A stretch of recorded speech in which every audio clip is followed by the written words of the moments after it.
Hello. I'm back. I'm adjusting some sounds today. So, sorry for the banging and stuff that you might hear throughout this. I listened to the last stream and it sounded a little bit low to me. So I'm gonna jack some things up today. And as you may have just heard. But I'm trying to get it more level to what's in my headphones.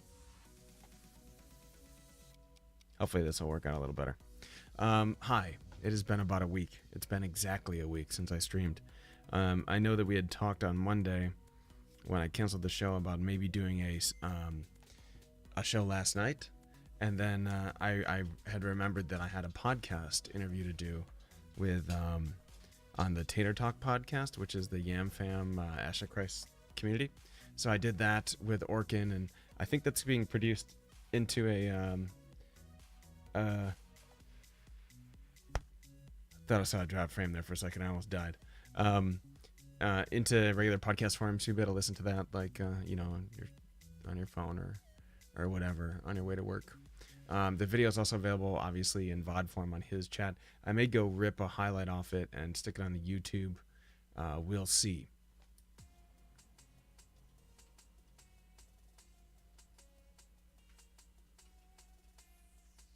Here's some background noise that I don't like.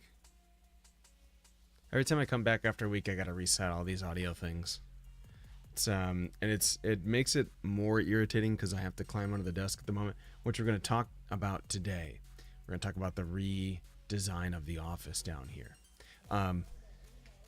So there's a few things happening. There will be a show on Friday, so I'm pretty excited about that. We haven't had a show on Friday in a couple weeks.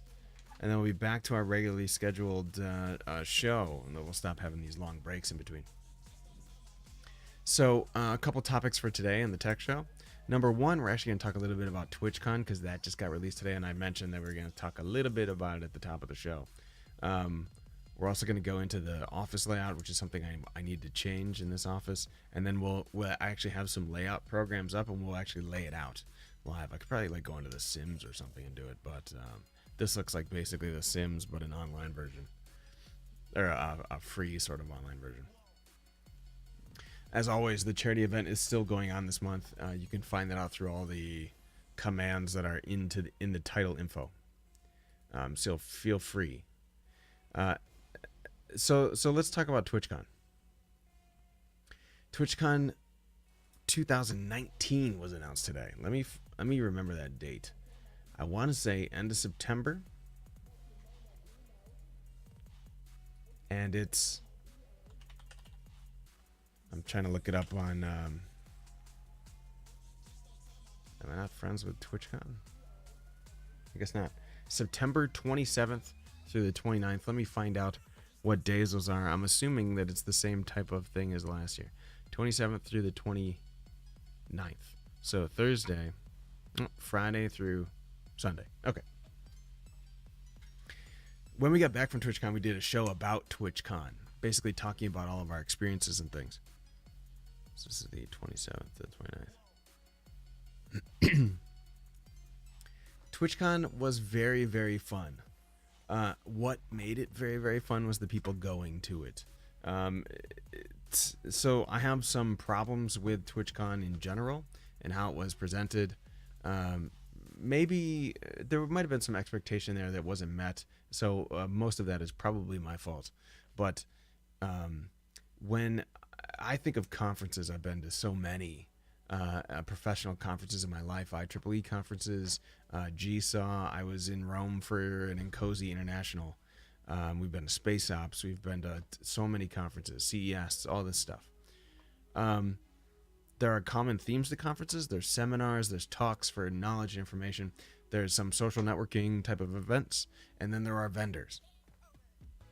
Now, in the contracting world, vendors are that's why people go and pay money to put on the show, so they can get different spots, they can talk to people, they can possibly sell their content, etc. Hey, Bill. Happy Wednesday to you. It's Wednesday, right?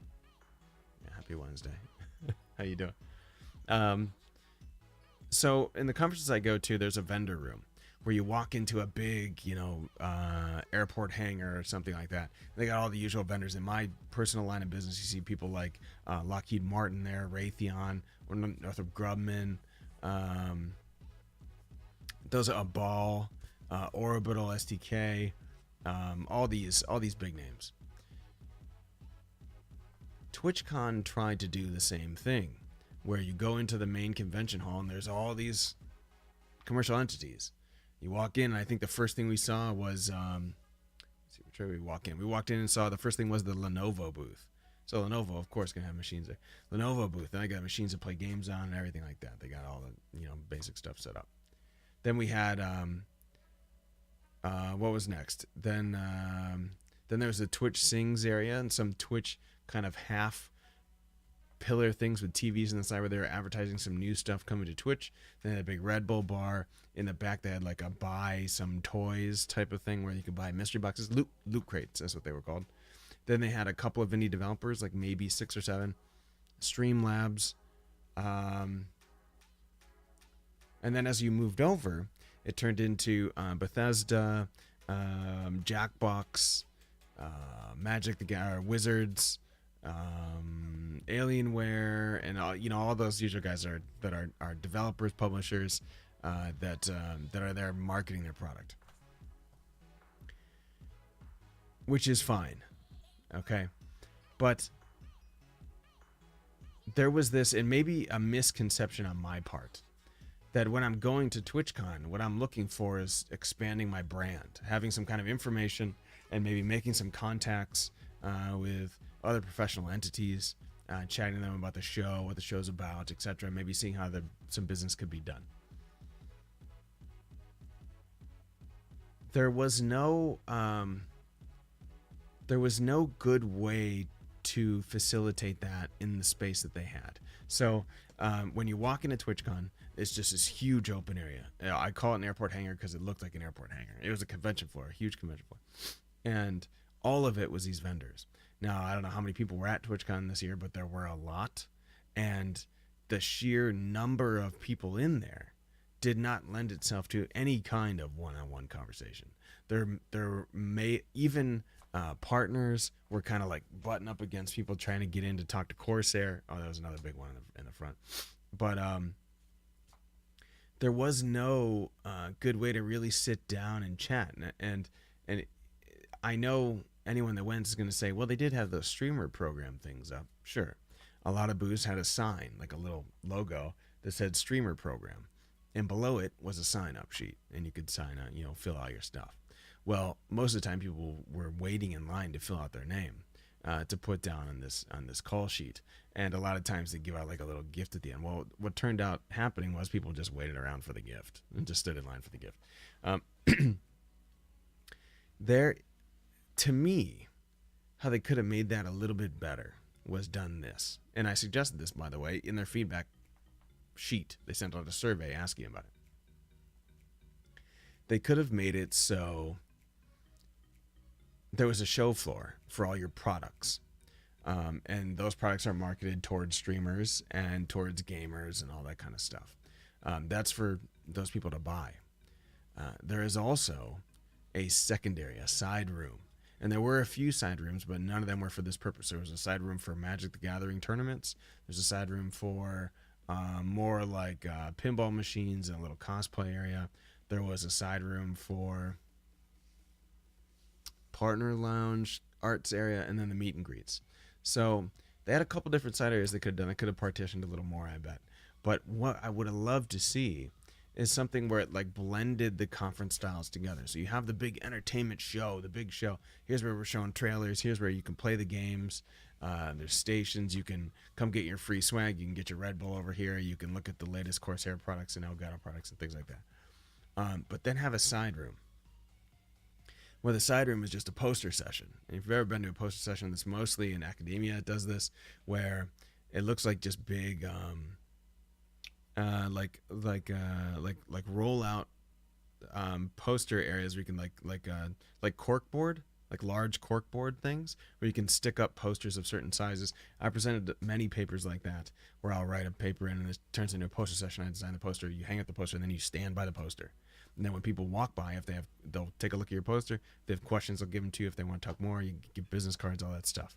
And it's a way for you to sort of like, in that realm, it was a way to talk to that viewer, that person, that conference attendee about the work you've done, work you do in the future. And usually it translates into work you can do.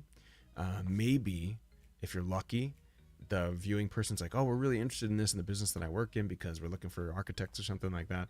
So, what do you think about this style? Can I get a card? We'll talk later. It's basically they're finding out about your brand, sort of. So why not do that at TwitchCon, except reverse it? Why not have the vendors doing a poster type session where they come in? Oh, excuse me. The vendors and the product people that are looking to meet up with streamers to really make a connection or whatever, they go into the poster room and they sort of stand there and they have their poster displayed, which has all their information about, let's say, Elgato, for instance.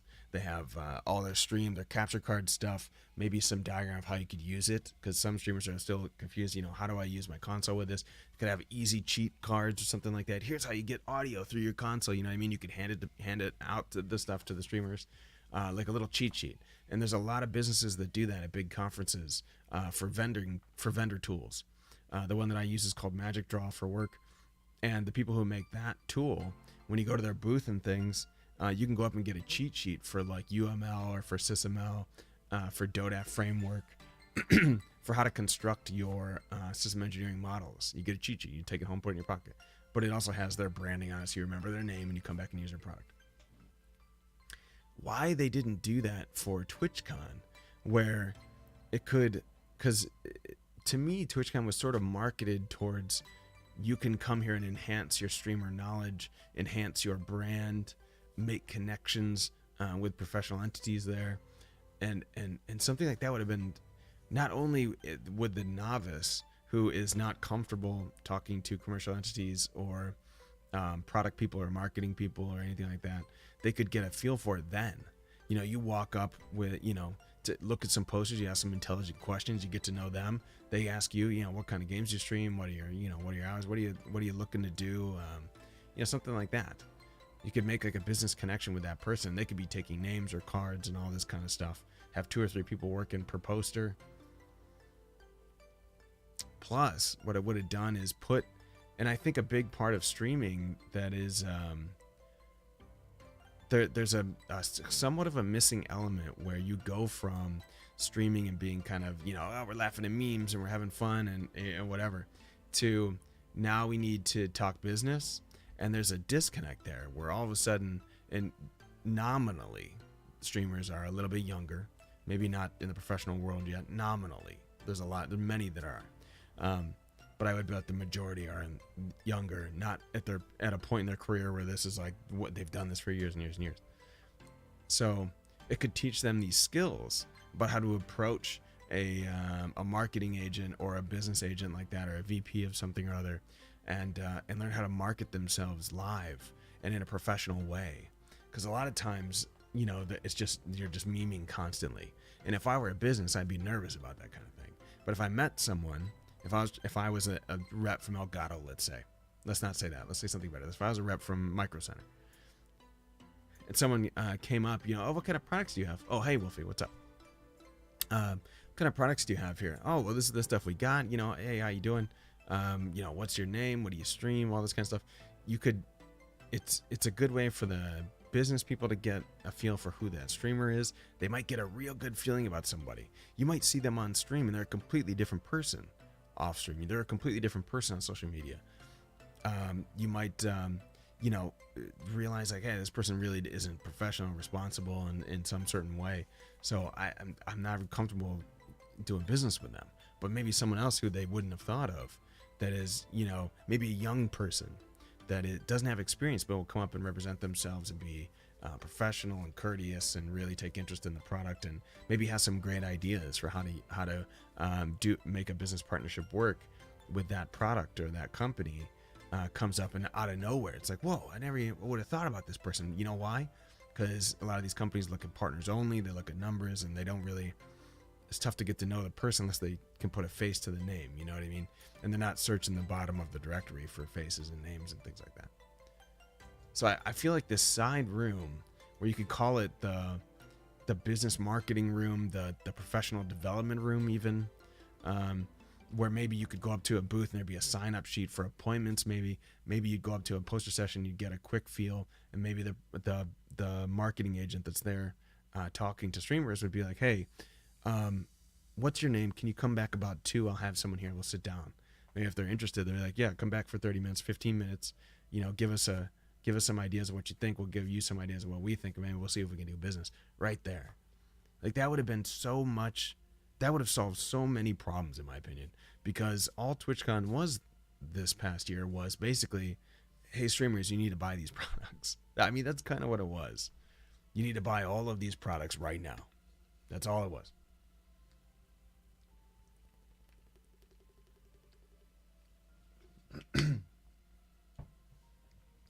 And I know they have vendors and things to satisfy, but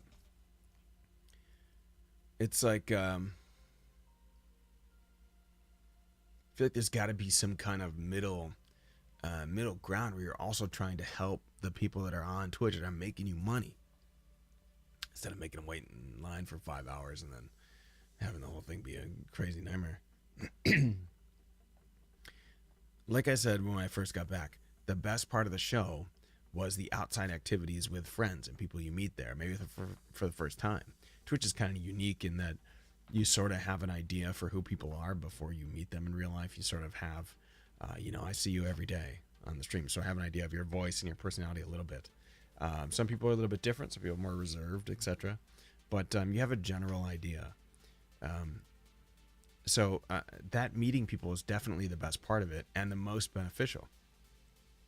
And that's like, meeting friends who are friends with other people, and you sort of expand your circle pretty rapidly. I met several people there that I'm very good friends with now that I might not have been had I not gone and met them in real life.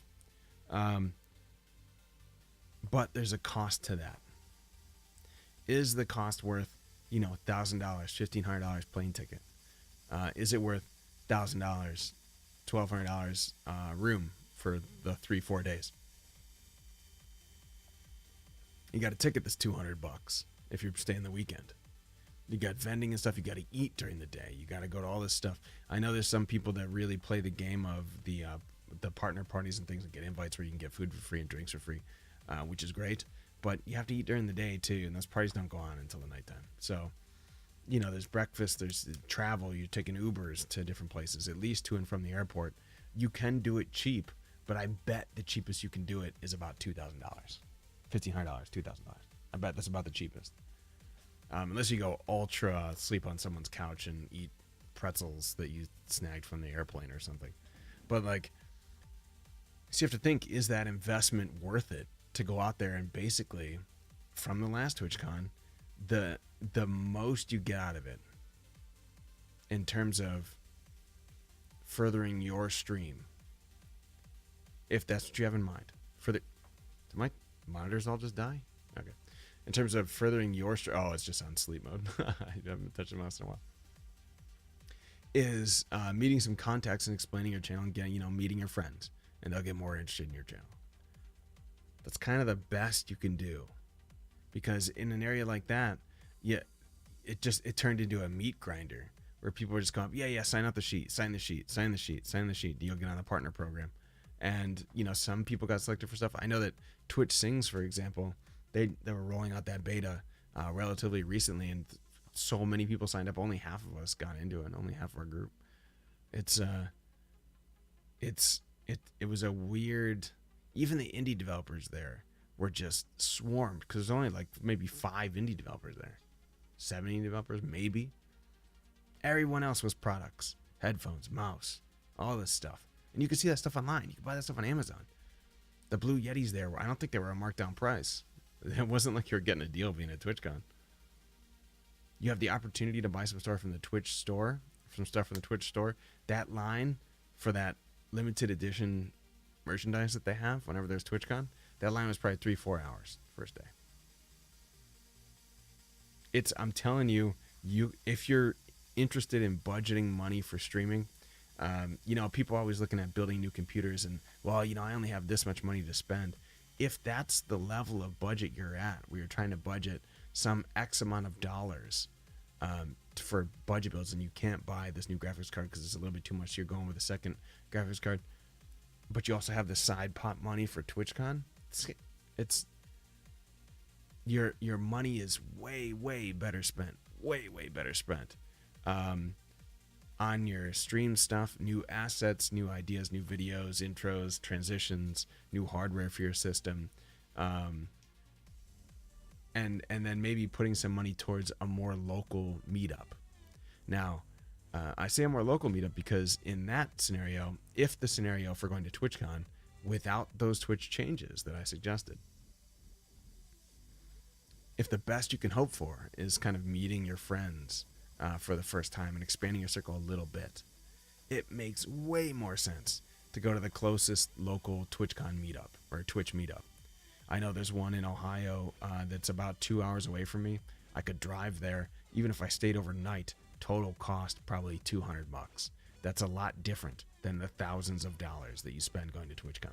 And you get the same benefit, if not more, because at a local Twitch meetup, you have more time to spend with people there. You can meet a lot more new people faster because it's a little quieter setting. You're not just mobbed in seas of people. It's the thing you don't get with it is obviously you're not seeing big games and getting you're not able to try out the latest stuff. But do you need to do that? You can sign up for all this stuff on the beta. You know what I mean? Do you really need to do that? Say, I wish I budgeted better on my PC day one than what I've been doing, slowly upgrading. Yeah, I've gone through those times too, Wolfie, where I'll upgrade slowly over time. Then what usually happens is I'll hit a break point where like 2 pieces come up for a refresh. And I'm just like, screw it and buy everything new. But yeah, I hear you. I know I saw like a deluge of information on Twitter today where it was TwitchCon was announced, and every single streamer I know, I can't wait, I already bought my tickets, I already got my hotel. I don't know if they went last year, if they remember, but it's really just a party. You're really just going there to hang out with friends.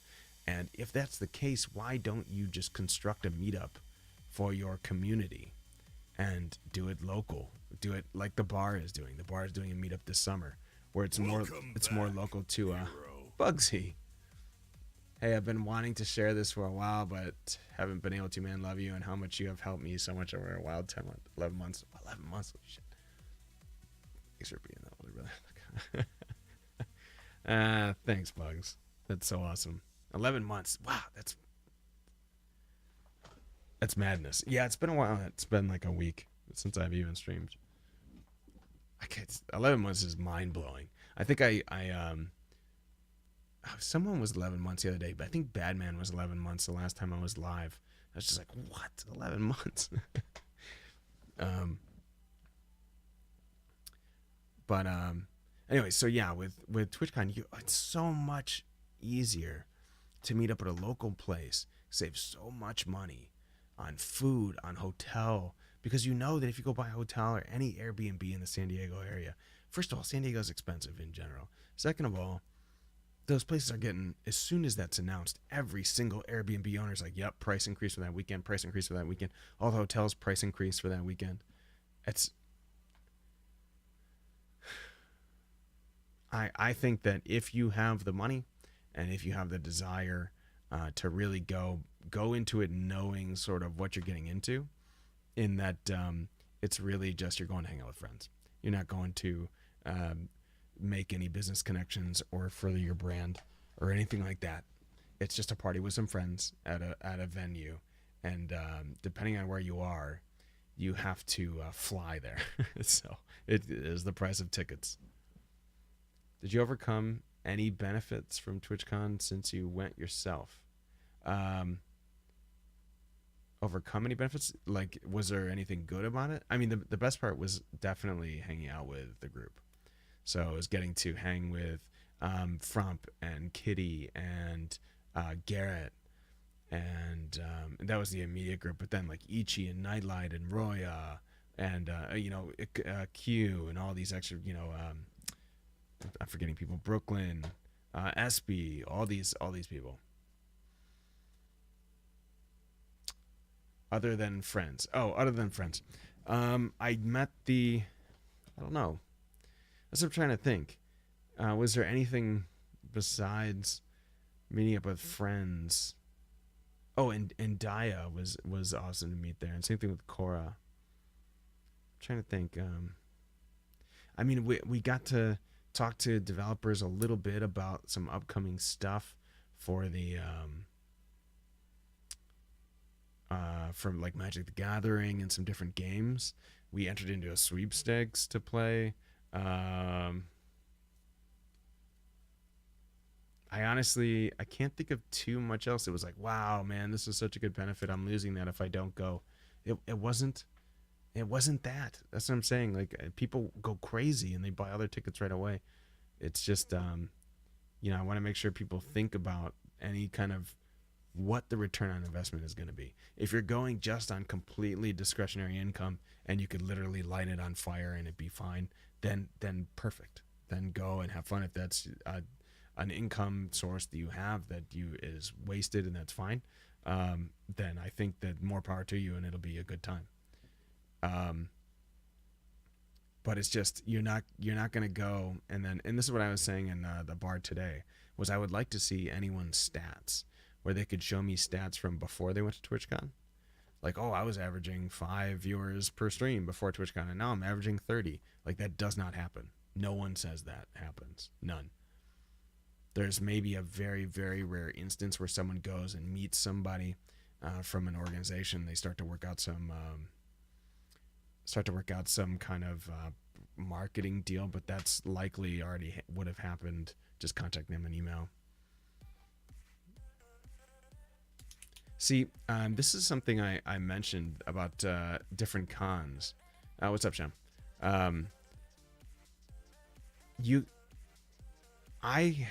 Okay, so look at it like this. TwitchCon, I went, had a lot of fun with friends, met some really great people, and we had fun in that route. In terms of developers and publishers that I met, very, very little. And if you meet them, there's just so many people there trying to do the same thing you're trying to do that it's not maximizing. You know how basically they say it's not a good idea to stream Fortnite because you're a little fish in a big pond, right? Well, if you go to other conferences where maybe there are developers, but that's not why everyone's there. Now you stand out a little bit if you go over there and talk. The best conference I went to where I met a bunch of developers and publishers was actually Replay Effects, which is in Pittsburgh, which is close to my house, which is a really great convention. I'm probably going again this year. It's a pinball convention. It's basically the Super Bowl of pinball, and it's thousands of pinball machines. But they have a small area for developers and publishers. There's maybe like 2 publishers and like 5 indie games or something. Very, very small. And those guys, I met, chatted with them 15 minutes, described who I was, and I am not usually looking for a personal connection for myself, but what I was doing was I was pitching the bar to them.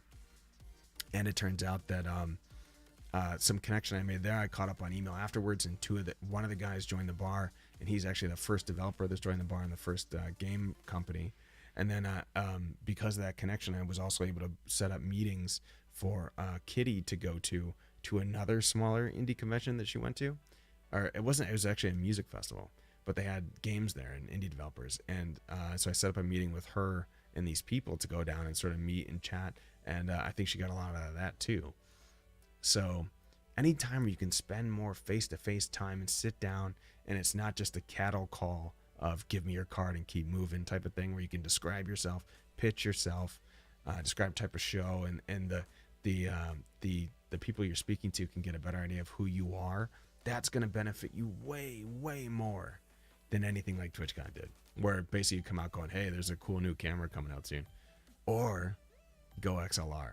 I will say that in the top 5 things of TwitchCon was me and Garrett noticing that Go XLR and going over and like touching it, and then me deciding right then that I'm not buying that. Because look at how many people put $400 down on that thing, $600. You can get something that costs $200 that does about 6 times what that machine does. So I'm kind of happy that I did that to avoid buying it, I guess. Um, Not that I would have necessarily bought it in the first place. I'm not a fan of RGB. As if you couldn't tell, there's not a lot of lights blinking around by me. So yeah, just TwitchCon is cool if you have a ton of extra money. If you have a bag of extra money, I need to spend this someplace by the end of the year. And I already have my computer all set and my stream is all set, and I don't need any assets or emotes or anything like that. I'm gonna take this bag. I'm gonna burn it. I will literally put it in the garbage and light the garbage on fire. Then I think TwitchCon makes sense. Just understand what you're paying for and what you're gonna get back on it, because it's not gonna be a big viewership boost or anything like that. Most of the people you'd meet there, you can actually meet on Twitter and get to know them in that way, or go into their streams.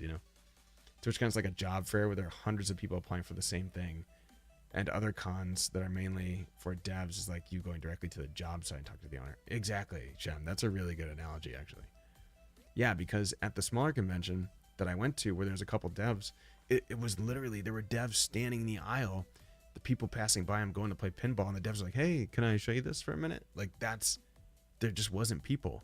Whereas at TwitchCon, you're standing like this at the Corsair booth. Like, people bumped up against you, trying to like push by you to get to the counter. It's that's why I say it's a 99% I'm not going to TwitchCon. 99.9% I'm not going.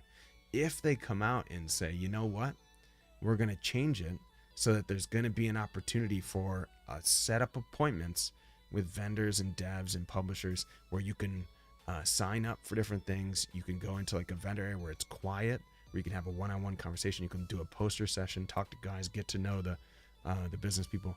Something like that would take way too long, probably, because of the sheer number of people that are going to TwitchCon. But at least that's a step in the right direction. They might be able to figure something out. Oversaturation, TwitchCon, yeah, absolutely. Yeah, it is kind of the same for the PAXs. I know for PAX East, there's a ton of developers there, but there's also like a trillion people go to PAX East. And PAX East also has that section for like tabletop stuff. So then you start to get mixed into that. They also have big like announcements and things that happen there. I think in terms of if you want to benefit your brand, if you want to increase your brand by going to a conference, go to PAXs instead. Go to PAX South, because I hear that one's like a little low key compared to the others. What I would suggest, if you want to meet people, some new people, and kind of get involved in other communities, go to your nearest local Twitch meetup. I think in every state there's several. Ohio has one that's just Ohio streamers. Twitch Chicago that Avila Tixa went to, was that a couple months ago, is a big one. People drive all the way up there. I mean, there's probably, from the pictures, look like maybe 50 to 100 people there. You can meet a ton of people at those things in a quiet setting. You can get to know them, actually, instead of just like push people through cages. It's F.O. Malinky, yeah. Malinky went to that one. You're right. So did like Cheshire Cat. Visions actually goes to that one too. He was there like I think 2 weeks ago, or maybe last time, not this past time. But I think he's in the Chicago area as well. But like Ryu hosts that one, and same thing, and Admiral Plague, I think, or no, Admiral Plague and Ryu go to that one. They host the Ohio ones. I don't know how to find the closest one for me. You can just do a Twitch like community meetup. I think they have a website. I thought I went to like, yeah, Twitch groups meetup. Is this what it was? Let me see what this map takes me to. Yeah, there's a huge list of them.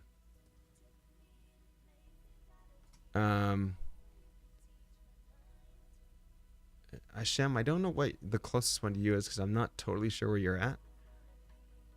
But I'm betting it's like northeast. I mean, it's probably like Boston, maybe. Yeah, meetup.com, topics, Twitch. I mean, that was the first link on Google, but there's a lot on here. There's like the New York Streamer Meetup, Twitch Toronto, Twitch Atlanta, Twitch Chicago. I'm not sure what it shows for Ohio. I know the Ohio one like just changed. But anyways, you might be able to find them in there. I did see another website that was like this. North of New York City, about 35 miles. What is that, in Connecticut? There's probably something around there. Yeah, the New York one might be your closest one. I know that in Ohio they do like the big cities, so they'll do once in Cleveland, and they'll do once in Columbus, and I think they go back and forth between those two. And I'm like an hour to 2 hours away from both, so it's not really that far of a drive. Plus, I can drive down to Pittsburgh, which is also about an hour away. So, but yeah, I think you'd make a lot better connections with those places, and you could save a ton of money, a ton of freaking money. You can drive there if you're in the major metro area. You could probably take trains in and spend almost nothing on transportation versus TwitchCon, which is always West Coast, and you're always spending $1,000 in plane tickets. And then you got to do the room and everything like that. It's yeah, I mean, just room and tickets alone is $1,200, $1,500, $2,000, and then you got to worry about food and all the other stuff. It's crazy. It was crazy. Plus, then there's inconveniences involved with TwitchCon. They don't mail badges, so PAX will mail your badge when you sign up. At Twitch, you have to pick them up at the counter, which is like the craziest fucking thing to me. It's the craziest thing. I did not understand when I was there. So you order tickets, you pick them up at the counter. So you want to get there on Thursday for that to happen. Now you're talking about another night at a hotel or an Airbnb. So you got to add a day for that. That's another couple $100. Then you get there and you're waiting in line for, if you don't go on Thursday, you're waiting in line for 4 hours on Friday. Easy. At least 4 hours. There's just too many people. So if you don't pay for the extra day, you're waiting in line for a long time. Why they don't mail the badges or put them on your phone like a boarding pass? I mean, Jesus Christ, you can get on an airplane with your phone. You can't go to TwitchCon with your phone.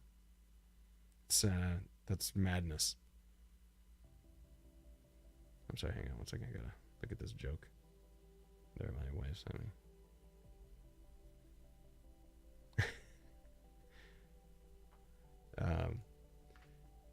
But yeah, so it's really not worth it.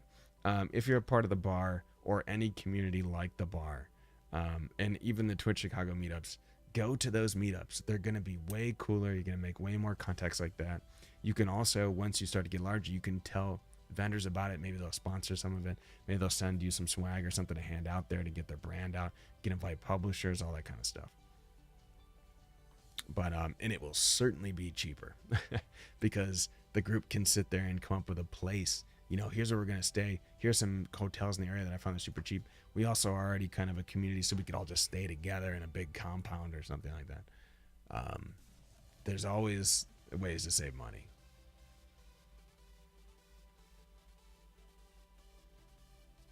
You miss Twitch Portland? Well, if it's anything like Twitch Ohio, they probably do a few a year. Bugs, you might want to check that out. Because I know Twitch Ohio is like 4 or 5 a year or something.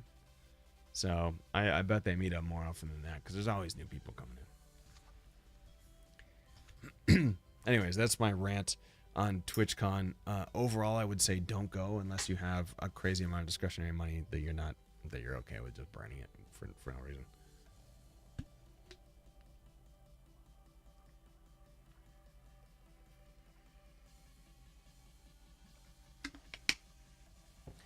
All right.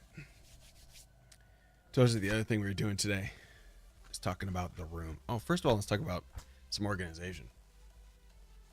You guys know there's a problem on my stream and my gear in general with organizational cables. That's what it is. And I actually just saw a picture of Skiwi on that he posted on Twitter of his cables too. So check this out. Long Velcro. It's a Velcro wrap. It comes in like, I think it's like 12 feet. And I have 3 of these guys. So basically what you do is you take this thing, you wrap it in some wire, and then you clip the Velcro on either side. That's it. Turns into a little tube. Holds all your wires. Not super fancy. It's not hidden in the wall, but it'll do the job. I have all this stuff.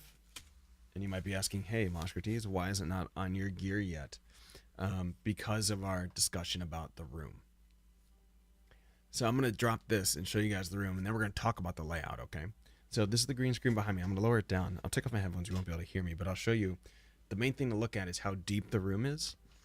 Sort of the things around us. I'll show you a little bit about what I'm planning to do with this room, which I think might be really cool. Let me get this stuff set.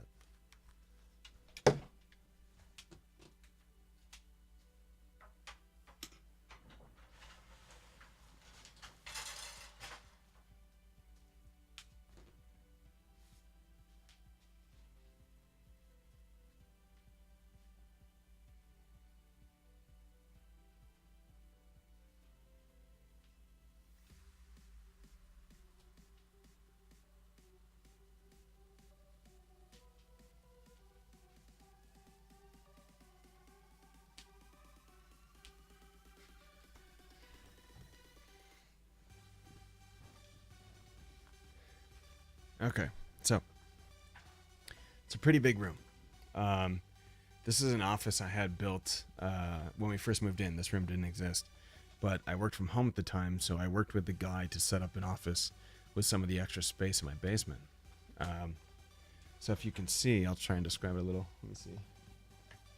So back there is where the consoles are. Obviously, we bought this big-ass TV. Those pillars wrapped are actually the poles in the basement, you know, on the I-beam. Those are those. And then you can see the door, I think, is way over there. There's actually a auxiliary type area over there that's even a little bit more room on that side. And then there's a camera there that I use. You know, that's one of the 7 cameras that are part of the stream. So here's what I'm thinking. I can't really show you the floor, actually. I don't think these cameras are plugged in. I think I unplugged them when I was checking some stuff out. Number 3 might be. Let me see something. I could show you a different angle, perhaps.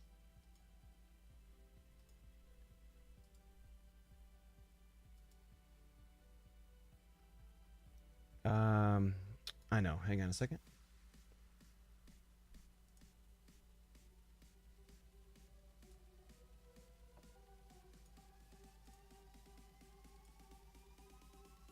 Nope, not that guy. Let's try again.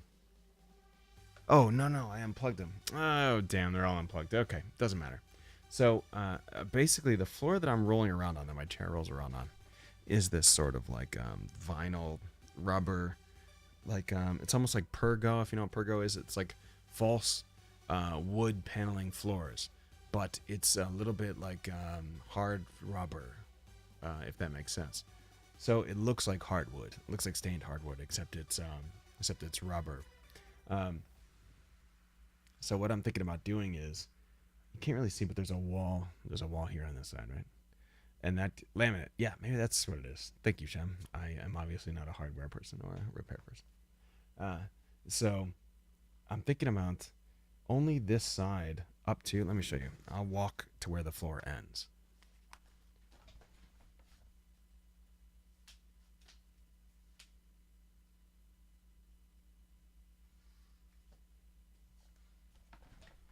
Everything else beyond that is carpet.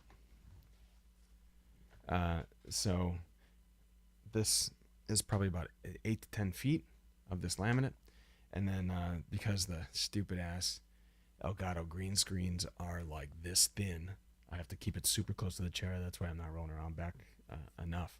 But what I want to do is have the laminate go from this wall all the way over to that wall. Basically a couple, almost exactly lined up with that pillar you see back there. So it'll extend, see where you can see carpet right in this area here. That would all be laminate stretching back over to that floor. Then what I would do, leave this desk here, get another desk on that side of the room. So there would be a desk over there underneath where you see the TV. Let me start this. What's happening here? Extend, so get another desk on the other side of the room, okay? That's where I would put the rack, because right now the rack is set up here on the ground next to me. It's really irritating because I can't really roll to the left or anything like that. So the cables would then be stretching across the room. I would probably route them into the ceiling and then down using that cabling Velcro. And then maybe I could have computers over there for my daughter because she plays so many games with me. She could be over on that side. We could be talking to each other, but even better, that could be like a PC build area.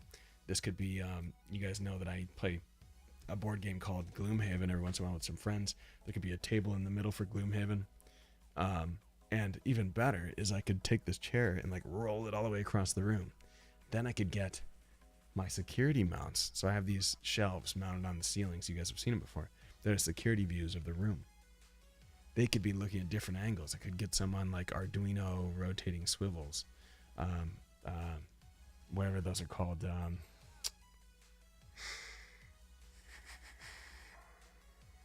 I can't think of what it's called. That's like a gimbal, but I don't know if that's the name. Anyways, so there's one over here too. I got some tripods around the area. You could get 6 or 7 different views of this large laid out area of the office. And I can move back and forth to different areas. The rack could be back behind me to Then I could do what I wanted to do originally with a rack, which was pop the side off and like score, like laser out a side of the rack in the Hero Squad logo, light it up on the inside so you could see that shining like the bat signal across the room. You'd see that behind me as I'm sitting here. And the idea is that this green screen would be gone and that it would be used for skits only.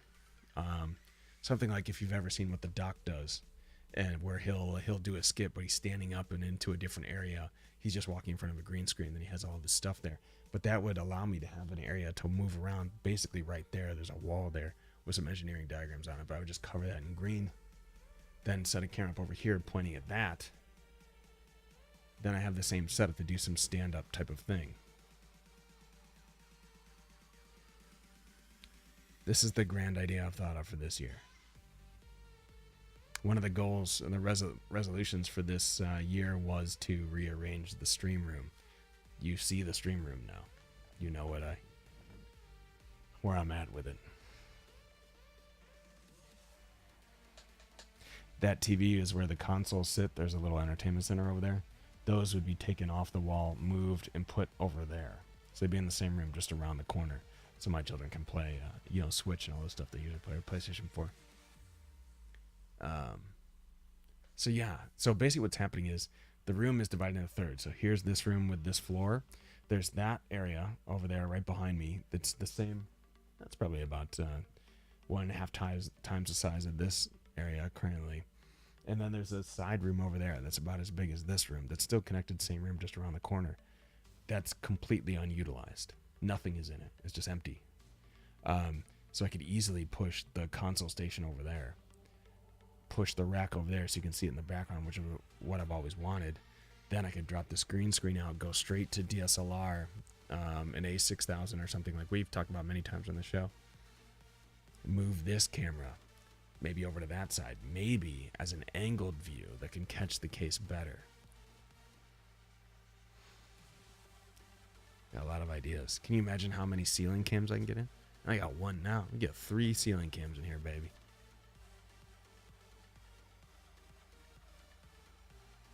It's a large project. I'm excited. There's no wall. So this room is shaped like an L. I'm about to draw the room on the screen right in just a second, but I wanted to give you guys the actual view of what the room is. I'm going to pull the green screen up again, and we'll get started on that.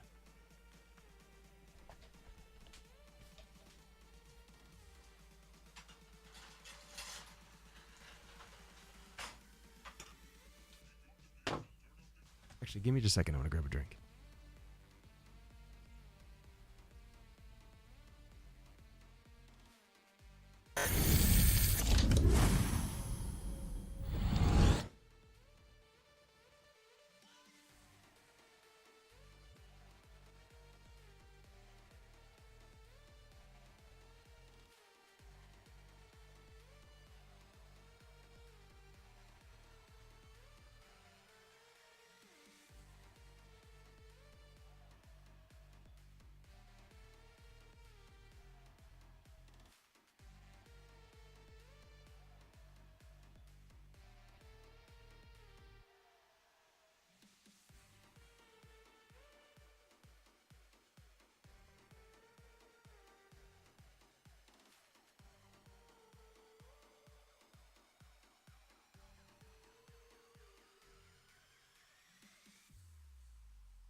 All right. Tricks. What's up? Magic? Oh, the green screen.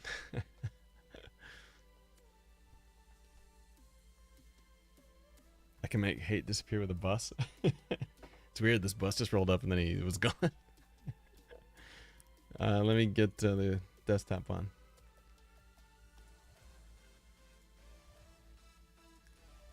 What's up? Display capture. Come on. There we go. Oh, okay. Guess it's working now. I don't think I'm saying NDI yet, so click. Done. Okay. So, there we go. So this guy is called Planner Room Sketcher. I just found it online. No big deal.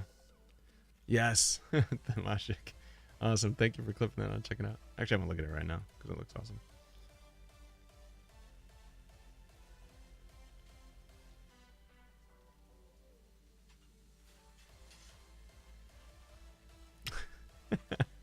I love it.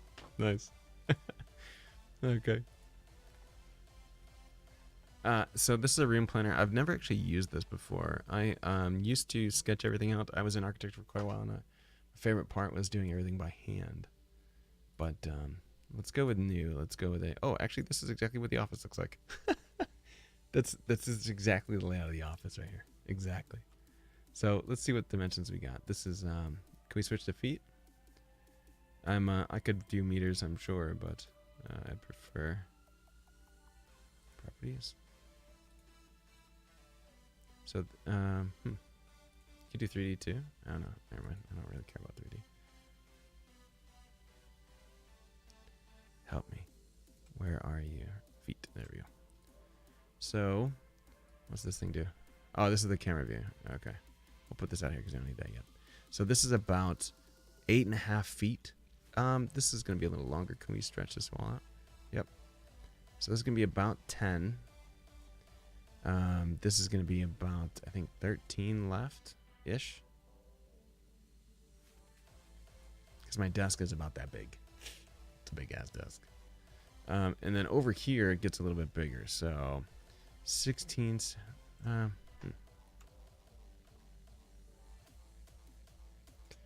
Let's say it's about... What did I say this was? 10? This is almost double? I literally have a tape measure sitting right there on my desk. I'm just too lazy to get up and do it. We'll say it's 15. And then this over here is going to be about the same size. So this is actually what the room looks like. This is the layout. This is probably a little more like this in terms of difference. So let's do some doors where we got windows, etc. Does this mean door? This is the entryway into the room. And it swings this way, if I'm understanding this correctly. I'm thinking I'm understanding that correctly. And then I have a closet, which is two, not French doors, but folding doors.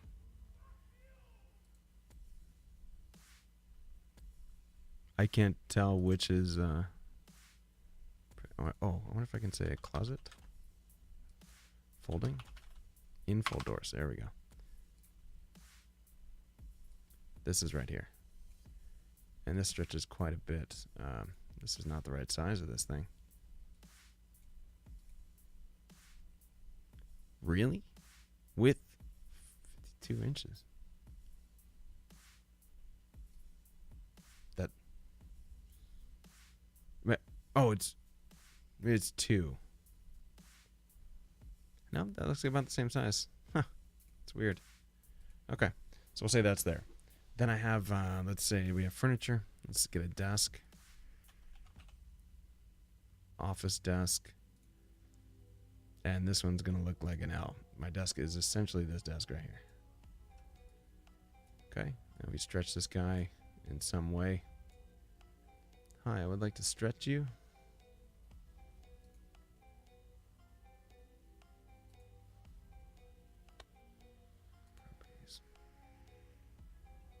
I'm working on it. How do I change you from that?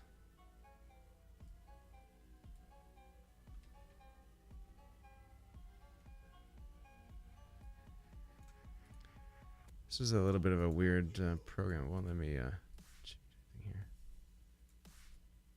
So let's just say this desk is here at some variable width, because they're not working.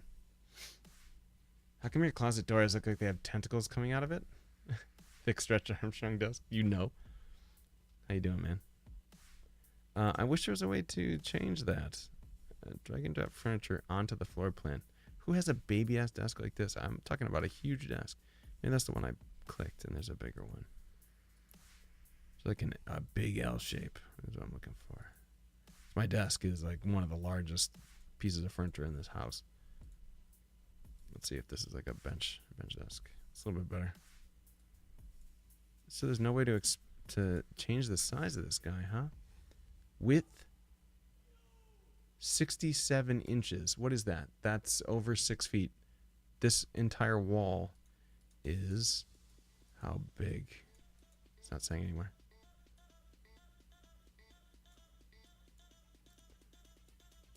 This entire wall is like 8 feet. So this thing is definitely wrong.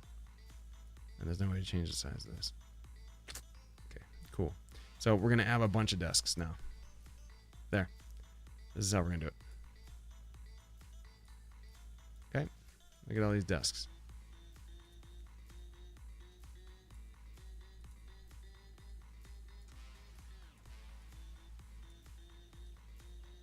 That is what my desk looks like. Ready? Wires everywhere. That's why I have these Velcro strips, my man. We're gonna get it. We're gonna get it all set. This is what the current office looks like. This is the desk. Now, if we go to flooring, let's say the flooring looks a little like this. It does not. But did my desk just go away? Okay.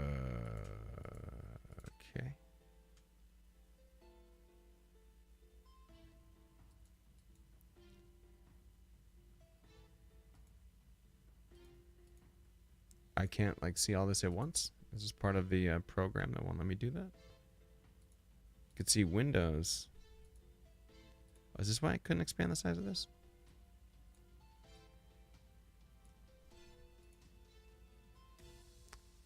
It's a little annoying.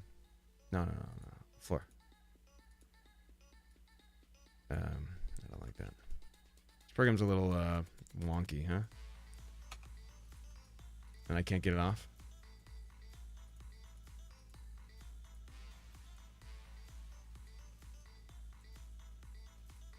No way to remove that floor. Okay.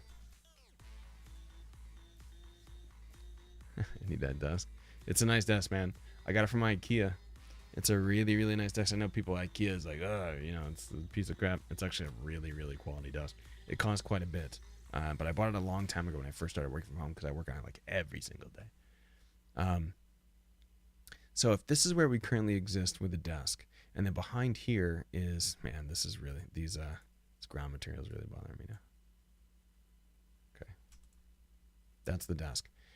Over here right now is a chair, and this is a TV here, and then this area is all unutilized. So what I wanted to do was actually to take, if we were to say, this is just materials, it's just flooring and stuff, yeah. It's so weird they won't let me just put down like a piece of something and then, oh wait, a divider. Here we go. Here we are. Perfect. Now I can put a little material down there. Okay. Let's go back to where we were with that. This is not... Actually, can I just type in laminate?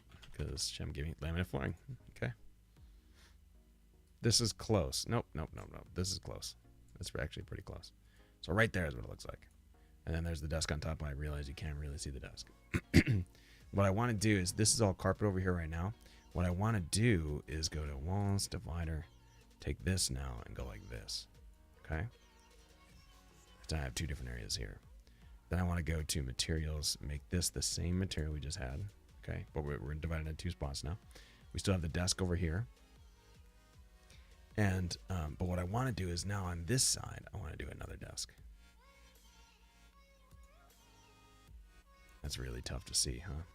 Easier to change the flooring. Okay, we'll just say that's the flooring so you can see the desk better. What I want to do now is get another desk and put this guy over here. Yeah, daddy. That looks great.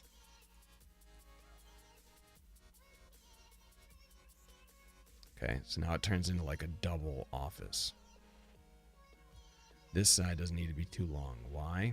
I might actually only want to do like one of these. A single wall line.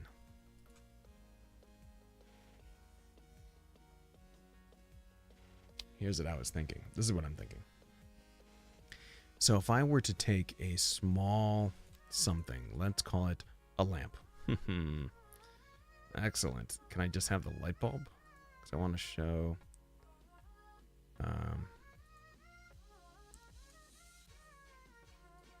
what's that look like if I click off that? Okay, let's just say this is a light. This is a camera, rather. So we're going to have a camera pointing this way. This is how the cameras exist right now. Here's 1. Here's 2. Here's 3. This is on the ceiling. And here's 4. This is right here. This is the Brio. So right now, these guys all point this away. This one points straight ahead. This is the Brio that I'm looking at you right now on. This one is on the ceiling. Don't tell NASA. So what I want to do now is, once this is complete, I want to take this camera, I want to turn him so he's pointing this way. This one, so he's pointing this way. So you can kind of get a better angle of the room, because now you got the whole area you're trying to get a picture of. And then I'll come down a little bit in terms of angle. This guy will remain on the ceiling. We're going to get another ceiling camera here on this side. Same thing, but we're covering this area of the floor.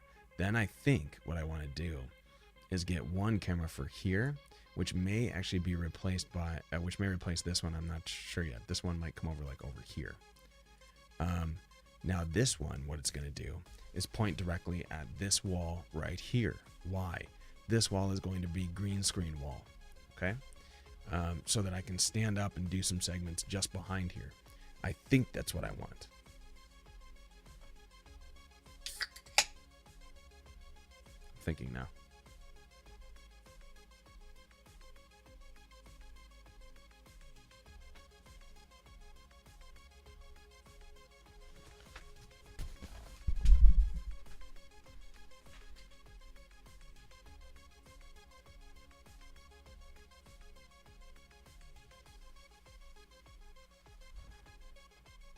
Yeah, that is going to work. So the whole idea is that this camera now removes the green screen and you'll be able to see all the way across the office, right? Well, if I have the green screen on the left, you'd be able to see the green screen on the left, right? So what if I took this green screen right behind me right here and pushed him over here? What is this thing? A bar? Perfect.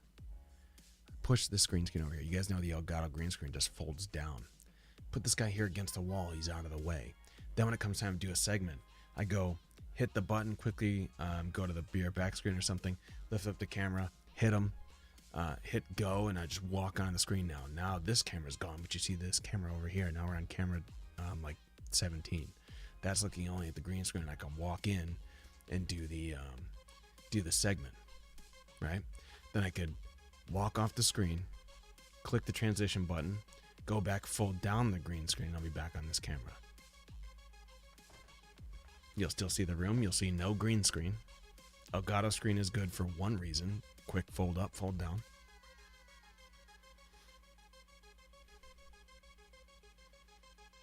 Better yet, I can mount that shit to the ceiling and pull it down. Because you're not going to want to see my feet while I'm doing that, right? To think about it. Hey, Arkin, what's up? Yeah, we are laying out an office update that I'm thinking about. So what's going to go over here, you ask? Well, number one, the rack is getting its own table. I got this freaking huge 12U rack sitting right here. It's being seen by no one. I want this guy to get seen. I have thought mounting an Elgato screen to the ceiling would work well. Yeah, it'd be neat, especially if you can lock it down and pull it. So I'm thinking that the rack would go something like over here on where this chimney is. Why can't I expand the size of these? I guess it's a free tool, so what am I complaining about? Rack over there. Because then what happens is this. If I'm sitting here, and I'm in a cam box now once this comes off, because this turns into a DSLR mirrorless setup. This hits me, and anytime I turn a little bit, or you can see it just a spark, in the distance over my shoulder, you can see the rack. You don't need to see it in detail, but what you can see is the side of the rack, which is going to get lasered out and have the Hero Squad symbol on it. And then it's some RGB inside, so you can see that outline across the room. That's the idea. then this camera will be able to pick up a little closer. Hey, we got this rack. Click the button for the rack. Bam, picture pops up. Now this camera's looking down at the rack. You can actually see the front of it and everything. I'm getting excited about this, man. I'm getting excited. Then I'd obviously have another computer set up here for if friends were over, or especially my daughter or something. I don't really have friends over the house, but like my daughter, if we were playing Overwatch or something together like we usually do, she could just be sitting over here. We actually started playing Diablo together, but she could be sitting over here at this table playing, which you'd also be able to see her over this side of my shoulder. This side of the table is completely taken up by stream stuff. This side here is taken up by stream gear stuff as well, some home office setup. Man, this might work really well. And then guess what this leads into? Then if I were doing a board game night at my house, simple setup, already built in, we could stream the whole thing. Because the issue with streaming it the last time was I didn't have the gear ready or anything like that. But now, let's go. Can we get a table? Let's get a, what kind of tables we got? It's not a high table. It's more like a folding table.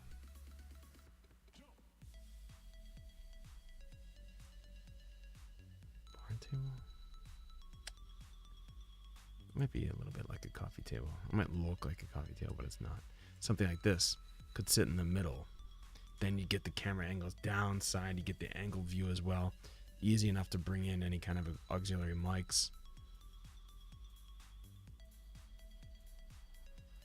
This area would then turn into the console area with the TV on the wall, entertainment center here, and the big chair that I have now. So the kids can still play their games and everything, and these consoles will be linked just kind of around the edge of the wall. Actually, be this way. Probably up into the ceiling then, and then around to the stream box and plugged in. It's actually only one cable. It's a 50-foot HDMI that runs everything over. So I guess it's not that big a deal. It's one cord. Anyways, that's the idea. This is the big idea for the stream coming up. This was also one of the New Year's goals. Goals for the year are to get this set up, this new room. I'm pretty excited about it. I'm most excited to get this rack away from my freaking legs, man. The thing is huge. I love my rack to death. It's my favorite thing. I can't have it sitting here. It's sitting here because I need to operate the mixer on it. What I need to do is get the mixer out, get some long 1/4-inch cables and run them across the room through that cable tubing, and then put the rack somewhere else so I don't have to touch it. I just need to touch the audio stuff.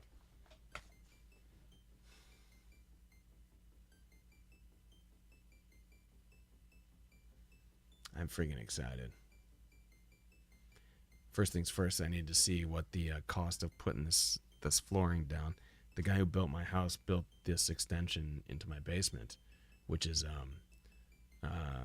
which cost some X number of dollars, and he built this room as well as the bedroom next door and an extra bathroom in my basement. But to have him come in and basically rip half this carpet out and put down this laminate floor, it's just laminate stuff you buy at Home Depot. You just like click it in. It's really easy to put down, but you have to rip up some carpet and whatever is involved with that.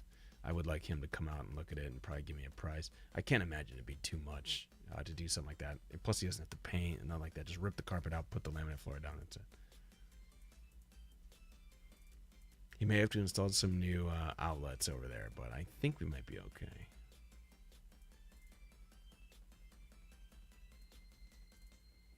Revamp carpet is easy. Oh, okay. Yeah, I don't know. I don't really do my own stuff. I really like tech stuff, and I'll do all my own tech stuff. I don't do any kind of construction stuff at the house. People come do that kind of stuff. I don't. Can't do. Mosh Fan Club President. Awesome. That's a perfect account. Thank you for the follow. So yeah, we'll have to see what it takes to get that set from my guy. But I think this is a pretty good plan. And I'm most excited to be able to roll my chair backwards. Just push off from the desk, roll all the way across. Hey guys, I'm over at this camera.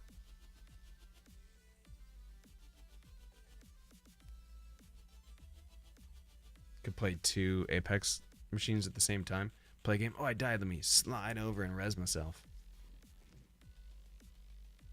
That's an absurd concept. Like, that would be impossible. But still, it'd be interesting.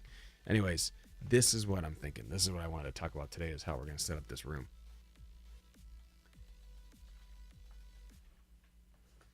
Oh.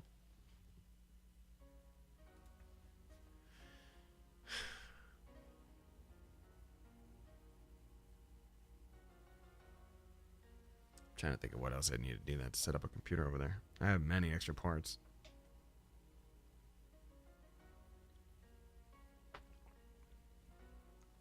Disposal is the hardest construction has been when my job field has landed me. I got you.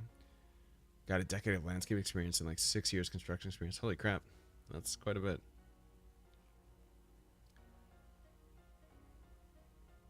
Anyways, I'm gonna screenshot this just so we can have something, a log of talking about today, and then come back to it and make some edits. It's all free software. I might look into something that is more permanent in terms of software. I'll draw something up in GIMP maybe, or something like that, or find a CAD, an easy CAD or something.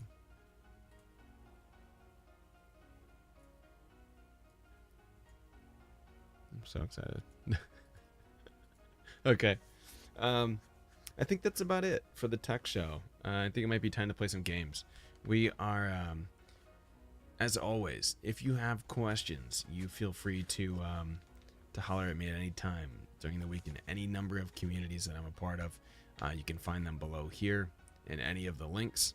You can find them on the socials, which you can find the links to that below here as well. Come holler at me if you ever have questions about PC building. That's one of the things I do on the show, but I help a lot of people in DMs figure out meaningful upgrades, the right price points, and try and help people solve build issues, things like that. So feel free to hit me up.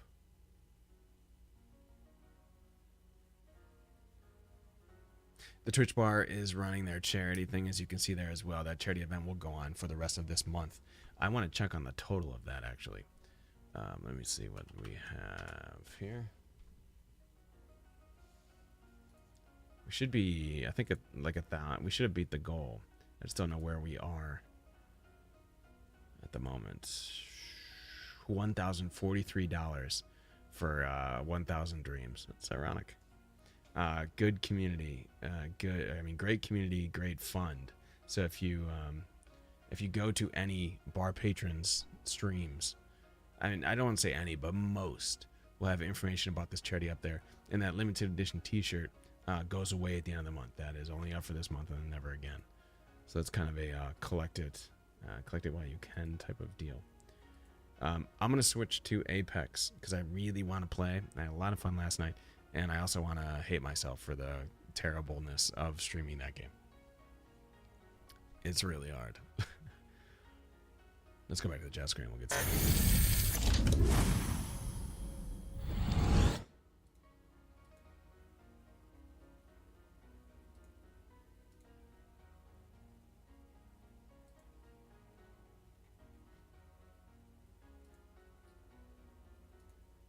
Now it's time to shoot people.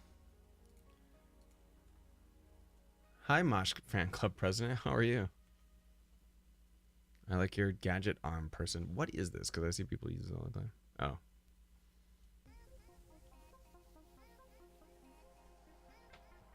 Welcome to the stream.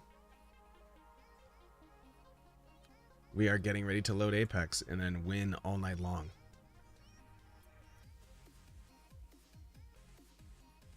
I'm doing pretty great.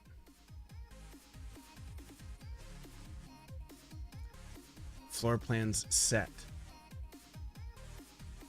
I just need to buy everything, which is usually the case. Let's play Apex. Let me switch the infos. I'll get it loaded.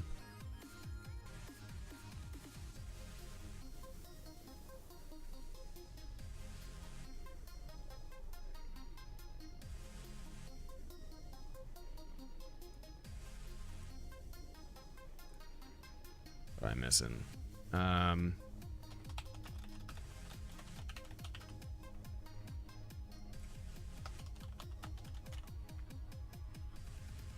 Educational, AMA, PC building, FPS, shooter.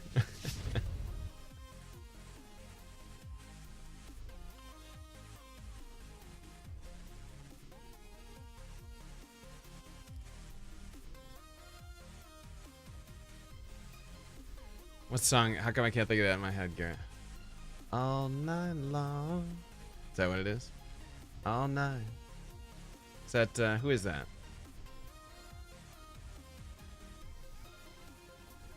What is that? Is that Lionel Richie? What is that? What is the song I have in my head now? God damn you, Garrett. Oh, it is. It is Lionel Richie. Nice. Got it. Awesome. I know my music. Mostly rap, but I know my music. Alright. Let's do it.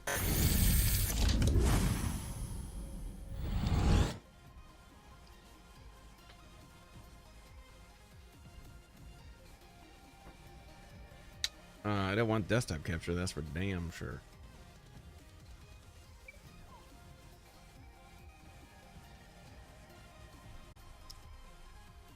Oh, did we freeze or what's up? Oh yeah, I saw a clip of this